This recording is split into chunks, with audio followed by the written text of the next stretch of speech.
पति पत्नी के परिवारों के बीच कैसे आपसी संबंध मधुर हो, उसी पे एक कहानी सुना भी चुके हैं। एक बार फिर से, चूँकि जो लोग नहीं सुने हैं उनको भी सुना दें, सुनने में अच्छा भी लगेगा और एक सीख भी मिलेगी। और आप लोग बता भी सकते हैं अपनी घरवाली से भी इस कहानी को। देखिए, पति और पत्नी दोनों जो हैं शादी से पहले अलग अलग परिवार के होते हैं, अलग अलग संस्कारों में पले बढ़े होते हैं, अलग अलग परिस्थितियों से होते हैं, अलग अलग रीति रिवाजों से होते हैं और शादी के बाद दोनों परस्पर पूरक होते हैं। कहा गया है ना, एक प्राण दो देह। तो शादी के बाद दोनों के रिश्तों में कैसे प्रेम बढ़े, उसके लिए ज़रूरी है संबंधों में समझदारी। संबंधों में समझदारी बहुत ज़रूरी है। तो जब तक आपस में प्रेम नहीं होगा, आपस में मधुरता नहीं होगी, अपनत्व नहीं होगा, तब तक हमारे संबंध अच्छे नहीं रहेंगे। इसी को एक घटना के माध्यम से, जाड़े का दिन था और पति पत्नी दोनों एक कमरे में सोए हुए थे। भोर का समय था, फ़ोन की घंटी बजी दूसरे कमरे में। पहले मोबाइल हुआ नहीं करते थे, लैंडलाइन हुआ करते थे। तो फ़ोन जो है, जो लैंडलाइन होता है वो ड्राइंग रूम में लगा होता है। अब फ़ोन की घंटी बज रही है और पति पत्नी दोनों सुन रहे हैं, लेकिन दोनों इस तरह का दिखावा कर रहे हैं एक दूसरे को कि हमें फ़ोन की घंटी नहीं सुनाई पड़ रही। अब जाड़े के दिन में सुबह सुबह कौन अपनी नींद खराब करे। पति जो है मन ही मन सोच रहा है कि सुबह सुबह कौन आ जाता है, किसका फ़ोन है, और पत्नी भी मन ही मन बड़बड़ा रही है, कौन है जो सुबह के समय जो है नींद खराब कर देता है, फ़ोन कर देता है। अच्छा, कभी कभी आप लोग देखते होंगे जब कभी दरवाजे पे घंटी बजती है या गेट पे, तो सोचते होंगे, बड़ा भाई सोचता होगा कि छोटा भाई जाके दरवाज़ा खोले, छोटा भाई सोचता होगा कि बहन जा कर के दरवाज़ा खोले। सब एक दूसरे का इंतजार करते हैं, चाहते हैं कि वो खोले, हमको न जानना पड़े। उसी तरह फ़ोन रिसीवर कौन उठाए, और पति पत्नी दोनों सोच रहे हैं कि पति सोच रहा है कि पत्नी रिसीवर उठाए और पत्नी सोच रही है कि पति उठाए। खैर, कुछ बड़बड़ाते हुए बोलते हुए पति महोदय उठते हैं और दूसरे कमरे में जाते हैं और रिसीवर उठाते हैं। और रिसीवर उठाते हैं, बोलते हैं, हेलो कौन। तो उधर से जो आवाज़ सुनाई पड़ती है तो उससे उसकी पूरी नींद खुल जाती है और वो कहता है, नमस्ते पापा। तो उधर से आवाज़ आती है, बेटा तुमसे मिले, तुम दोनों लोग से मिले बहुत दिन हो गए थे, इसलिए हम दोनों ने सोचा कि आज दोपहर का लंच तुम्हारे यहाँ करेंगे। तो दोपहर वाली गाड़ी से आ रहे हैं और शाम को हम लोग वापस चले जाएंगे। तो पति ने कहा कि ठीक है पापा, हम स्टेशन पर चले जाएंगे आप लोग को ले आने के लिए। उसके बाद रिसीवर रखता है पति और आकर के अपनी पत्नी से कहता है कि मम्मी पापा दोपहर में आ रहे हैं और दोपहर का भोजन हमारे साथ करेंगे और फिर शाम वाली गाड़ी से चले जाएंगे। तो जो पत्नी थी, मान लीजिए उनका काल्पनिक नाम रचना समझ लीजिए और पति का नाम राहुल।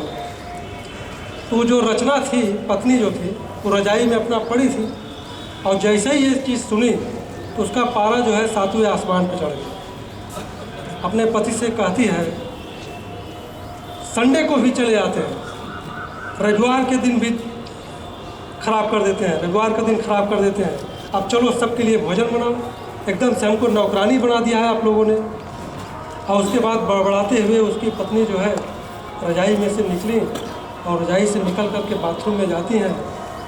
और कुछ देर बाद जब लौटती हैं बाथरूम से तो पति उसका पूछता है कि ये बताओ खाना क्या बनाओ। अब गुस्से में तो थी ही उसकी पत्नी रचना जो है, अब गुस्से में तुनक करके बोली कि अपने को तल करके खिला दूँगी। और उसके बाद जो है उसका पति हक्का बक्का होकर के सुनता रहता है।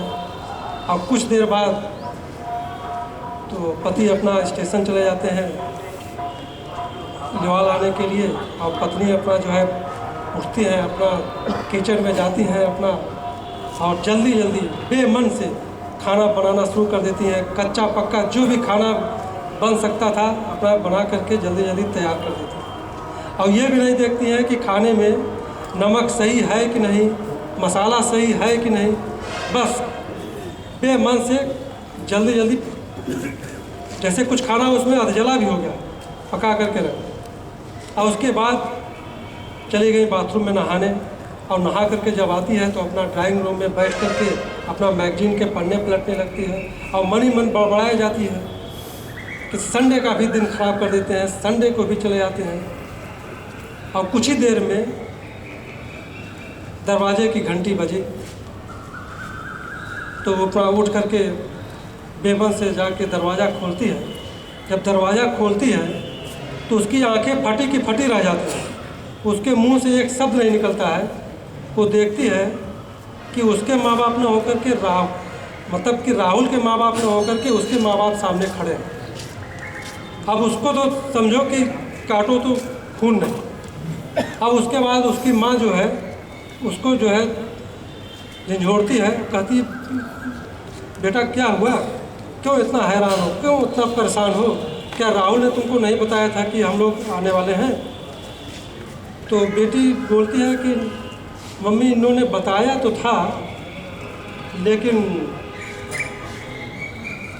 तो उसके बाद अब समझ जाइए, उसके बाद माँ बाप उसके आ जाते हैं, ड्राइंग रूम में बैठते हैं। उसके बाद बातचीत चलती रहती है, इधर उधर की खूब बातें होती हैं, और जब बातें हो जाती हैं तो उसके पिता बोलते हैं बेटी से कि बेटी खाना भी खिलाओगे कि बस गप्पे ही मारती रहोगे? तो खाना खिलाने के नाम पर जैसे उसको सांप सूंघ गया, क्योंकि खाना तो उसने बनाया था, कच्चा पक्का सब बनाया था। अब कच्चा पक्का खाना ही उसको अपने हाथ से अपने माँ बाप को परोसना था। तो यहाँ पर एक चीज़ हम आपको बता दें कि जब भी हम किसी का अहित करने का प्रयास करते हैं, किसी को नीचा दिखाने का प्रयास करते हैं, तो ये हमारी गलतफहमी होती है कि हम दूसरे को नीचा दिखा रहे हैं, या दूसरे को अपमानित कर रहे हैं, या दूसरे को नुकसान पहुंचा रहे हैं। हम अपना ही नुकसान कर रहे होते हैं, हम अपने को ही नीचा दिखाते हैं। उसकी पत्नी ने सोचा कुछ और, हुआ क्या, उल्टा। तो माँ बाप उसके खाना खा रहे थे और वो बेटी भी खाना खा रही थी, लेकिन मुंह नीचे करके खाना खा रही थी, लेकिन माँ बाप से नज़र मिलाने की उसकी हिम्मत नहीं पड़ रही थी। और माँ बाप सोच रहे थे कि उसकी बेटी इतना बढ़िया खाना बनाती थी, इतना स्वादिष्ट खाना बनाती थी, आज वो अपने माँ बाप को कैसा खाना परोस रहे। तो जब खाना वाना खा लिए तो उसके बाद लोग आकर के ड्राइंग रूम में बैठते हैं, माँ बेटी, और राहुल किसी काम से बाहर चला जाता है। तो माँ उसकी पूछती है अपनी बेटी से, क्या राहुल ने तुमको नहीं बताया था कि आज हम दोपहर में आने वाले हैं? तो उसकी बेटी के मुंह से निकल जाता है कि नहीं मम्मी, इन्होंने बताया तो था, लेकिन मैंने सोचा कि राहुल के मम्मी पापा आ रहे हैं, मैंने सोचा कि राहुल के मम्मी पापा आ रहे हैं। इतना सुनना था कि उसकी माँ दुखी होते हुए अपनी बेटी को समझाती हैं, कहती हैं बेटी कभी भी, मतलब जब भी, चाहे हम हों चाहे उसके माँ बाप हो, जो भी आए उसका तुम्हें सम्मान करना चाहिए।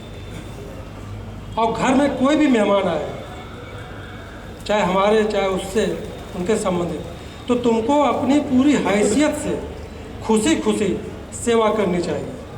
माँ ने समझाया कि बेटी जब तुम किसी को सम्मान दोगी तभी तो तुमको इज्जत मिलेगा, तभी तो तुम्हें प्यार मिलेगा, और जब तुम सम्मान ही नहीं दोगी तो कैसे इज्जत मिलेगा। तो उसकी माँ ने समझाया कि रिश्तों में कभी फ़र्क नहीं करना चाहिए, और जो लोग भी आवे अपनी हैसियत से खुशी खुशी उनकी सेवा करनी चाहिए, तभी तुमको इज्जत मिलेगा और तभी तुमको सम्मान मिलेगा। तो माँ की बातों का जो है बेटी पर असर हुआ, उसको अपने गलती का प्रायश्चित हुआ, उसकी आंख से भी आंसू आ गए, उसने अपने को शर्मिंदा महसूस किया, और भविष्य में ऐसी गलती न करने के लिए माँ को वचन दिया। तो कहने का मतलब पति पत्नी के जो पारिवारिक लोग होते हैं उनको भी सम्मान देना हमारा दायित्व होना चाहिए, हमारी जिम्मेदारी होनी चाहिए, और तभी पति पत्नी के संबंधों में मिठास रहेगा, तभी उनमें अपनत्व रहेगा, और तभी एक दूसरे के वो पूरक रहेंगे और जीवन अच्छे से चल सकेगा।